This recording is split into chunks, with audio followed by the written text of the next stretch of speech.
చాప కింద నీరులా మత మార్పిళ్ళు జరిగేది క్రైస్తవంలో అయితే, బలవంతపు మత మార్పిళ్ళు ముస్లిం వైపుకి మార్చడం అన్నటువంటి జరుగుతుంటుంది అనడానికి సాక్ష్యం మన సరిహద్దు రాష్ట్రాలు, అలాగే మన మధ్యలో జరిగేటటువంటి యాక్టివిటీస్. అక్కడేమో పెళ్ళిళ్ళు పేరంటాల రూపంలో ప్రేమల విషయంలో ముస్లింల వైపుకి మత మార్పిళ్ళు ఉంటే, అనారోగ్యము, ఆదాయము, ఆయుష్ ఇట్లాంటి కారణాలతో క్రైస్తవంలోకి మత మార్పిళ్ళు జరుగుతూ ఉంటాయి.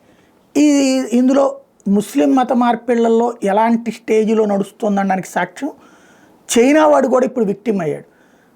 పాకిస్తాన్లోని అనేకమైనటువంటి గనులు, అలాగే అనేక సంస్థల్ని చైనా లీజుకి తీసుకుని నడుపుతోంది. అట్లా నడుపుతున్నందుకు గాను అనేక మంది చైనా వర్కర్లు వచ్చి పాకిస్తాన్లో ఉంటూ వాళ్ళ కార్యకలాపాలు నడుపుకున్నారు, వాళ్ళు బతికేస్తున్నారు. అట్లాగా వచ్చిన అమ్మాయిల్ని ఇప్పుడు అక్కడ ఉన్నటువంటి ముస్లిం అబ్బాయిలు పటాయించి పెళ్లి చేసుకుని మతం మార్పిడి చేస్తున్నారు. ఇది ఇప్పుడు సరికొత్తదైనటువంటి అంశం. ఇలాంటి వాళ్ళకి వెంటనే మతం మార్చి పెళ్లి చేయడానికి కూడా సిద్ధపడిపోతున్నారు అక్కడ ఉన్నటువంటి మౌల్వీలు.